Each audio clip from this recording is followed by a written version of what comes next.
Em tempos modernos, onde a correria, a pressão e o estresse praticamente fazem parte do nosso dia a dia, uma palavrinha tem sido bastante comum: a resiliência, que é aquela característica do indivíduo que consegue superar um momento de crise e tocar o barco, seguir em frente de um modo satisfatório. Sobre este assunto, nós vamos conversar com a Jo Lima. Ela é conferencista, especialista no assunto. Primeiramente, muito obrigada por participar, Lorena, do nosso programa. E é isso mesmo, a resiliência, ela aplicada no nosso dia a dia profissional, o que é que ela exatamente significa? Ok. Lorena, primeiro falar da importância que foi para mim ter estado aqui trabalhando para os servidores do TRE da Bahia. É uma honra poder trabalhar aqui, sem sombra de dúvidas. Respondendo a sua pergunta a respeito da resiliência, resiliência é uma competência emocional que todos nós temos, né?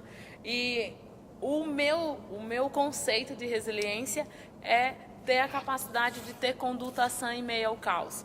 E hoje não importa a área que você atue, não importa a dimensão da sua vida, você tem desafios e você precisa estar com o emocional bem estruturado para conseguir superar os desafios e tocar o barco, conforme você falou no início da nossa fala, né? Tem que tocar o barco, né? Você não pode ficar parado esperando que alguém intervenha a seu favor. Você tem que trabalhar a favor de si mesmo, sem sombra de dúvidas. E como é que a gente faz para conseguir, né, trazer essa resiliência, para o nosso dia a dia?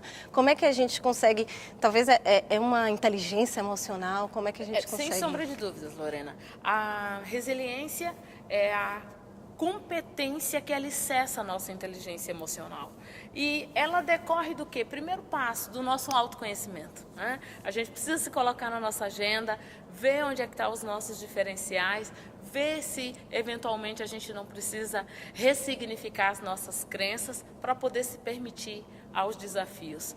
Quando eu criei uma autoavaliação para que as pessoas fizessem um uso de um estudo particular para trabalhar a resiliência, eu percebi ao longo das minhas atividades que especialmente a autoestima, ela é decisiva para que você consiga ser um ser humano resiliente e se permita a novos desafios e superar os desafios diários que a gente tem a despeito da área que atue, né? Porque se você quiser ter êxito como um pai de família, uma mãe de família, você vai encontrar caos, né? Se você quiser ser um profissional qualificadíssimo, você vai encontrar caos. Se você quer ter uma vida acadêmica exitosa, você vai encontrar desafios. Então, o caos, ele permeia a nossa realidade e a gente precisa saber lidar emocionalmente com isso e mais, receber essa pressão psicológica como algo que nos mobiliza, que nos faz nos qualificarmos ainda mais. Esse é o propósito e é dessa maneira que eu trago a resiliência para a vida das pessoas. Essa é a minha missão de vida, especificamente, com certeza. Muito bom. Você diria que é um exercício diário, então? Sem sombra de dúvidas. Um exercício diário, especialmente hoje, em que a gente vive numa sociedade que ela está intolerante, né? Em que as pessoas têm dificuldade de lidar com as diferenças e, em verdade, nós temos grandes e melhores resultados quando trabalhamos e convivemos com os diferentes. Ou seja, é a diferença que nos qualifica e isso exige do nosso emocional. Quando você sabe ceder, quando você sabe ouvir, quando você sabe compor no coletivo, você tem melhores resultados, sem sombra de dúvidas. E eu acho que todos os ambientes corporativos, inclusive as famílias, estão carecendo disso, né? A gente ter a percepção da coletividade e saber que, por mais inteligente que qualquer um seja, ninguém se basta, né? A gente precisa das pessoas e sem o emocional estruturado, a gente não consegue ser tolerante ao outro, né? A gente não consegue ter a curiosidade de saber como o outro interage. Então, por isso que eu tenho esse legado na minha vida de trazer para as pessoas a importância desse autoconhecimento e do fortalecimento emocional, para que a gente possa ser um ser humano melhor, né? E consiga ter uma qualidade de vida melhor também. Porque as pessoas hoje estão adoecendo porque têm um emocional mal estruturado. Elas não estão conseguindo lidar com as pressões do dia a dia, né?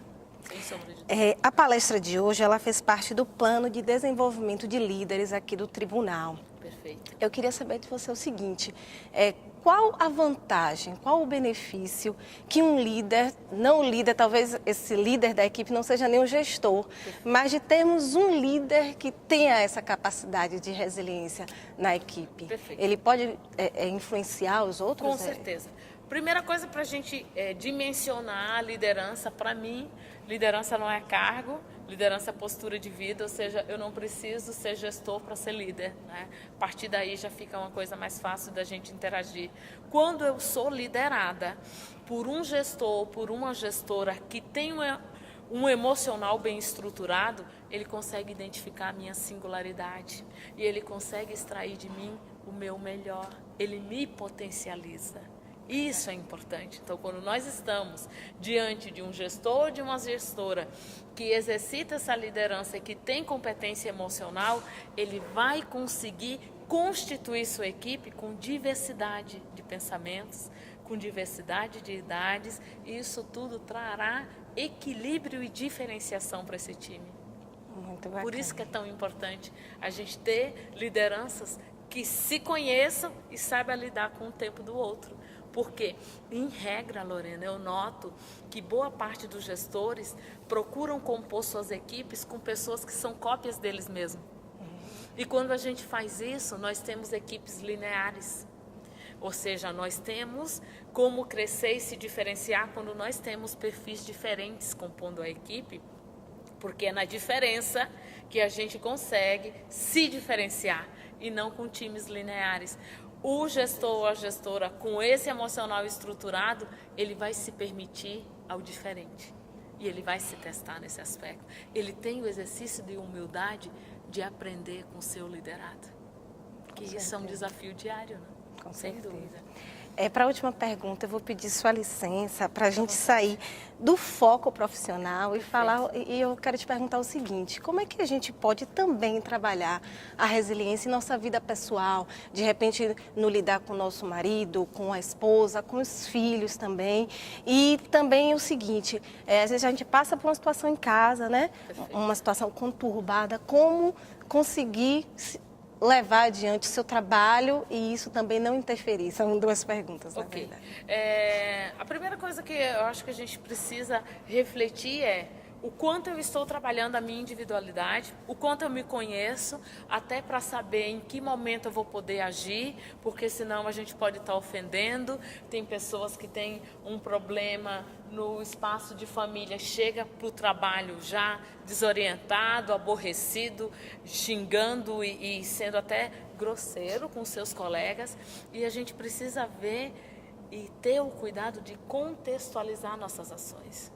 Esse ambiente, se eu tive aquele desafio no ambiente de trabalho, eu vou chegar em casa chutando balde? Não, eu tenho que ter consciência que tem uma família me esperando, que quer o meu melhor, que espera o meu melhor, e eu preciso me adaptar a esses contextos, ou seja, o quanto eu me conheço para saber contextualizar as minhas ações, né? E saber lidar com essa cobrança diária, né? Que você está em família, você quer constituir uma família bacana, você está na vida acadêmica, você quer ter uma carreira propulsora e você vai continuar estudando significativamente cada vez mais ano.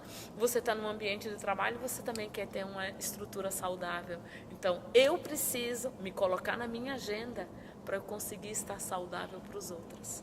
Enquanto a gente não faz isso, a gente se transforma em verdadeiros robôs e perdemos a sensibilidade com respeito ao outro, não. E mais, Lorena, a gente deixa de exercitar a empatia, né? Hoje, as pessoas se esforçam em serem simpáticas, poucas são empáticas, né?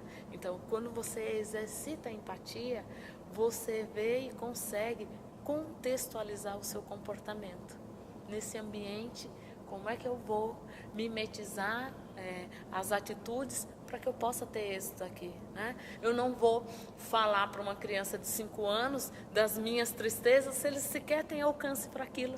Né? Então eu tenho que contextualizar o tipo de entendimento que as pessoas que estão me cercando porque senão você acaba sendo injusta, né? E mais, passa a se sentir vítima. E para mim ninguém é vítima, né? Você tem que ter consciência de trabalhar sua autoestima e sua autorresponsabilidade. Lembrar sempre que você escolheu estar ali, naquele lugar. Então, se você escolheu, desfrute e faça o melhor, né? Porque as pessoas, elas podem torcer por nós, Lorena, mas ninguém faz por nós. Essa é uma responsabilidade individual. É isso que eu trago. Verdade, é algo que a gente tem que parar para pensar, né? Sem Com certeza. dúvida, parar para pensar. Pensar a meu favor, pensar a seu favor. O que eu estou fazendo, né? Com Senão certeza. a gente leva a vida e não se dá conta da passagem do tempo. É verdade. isso Eu aí. quero te agradecer Ai, imensamente. muito obrigada. Parabéns pela palestra, foi muito bom. Você também pode acompanhar, pode ter a oportunidade, né, de ver essa palestra da Jo Lima. O link está na descrição desse vídeo. Obrigado por acompanhar a nossa TV TRE Bahia. Esse foi o Gestão de Pessoas de hoje. Até a próxima.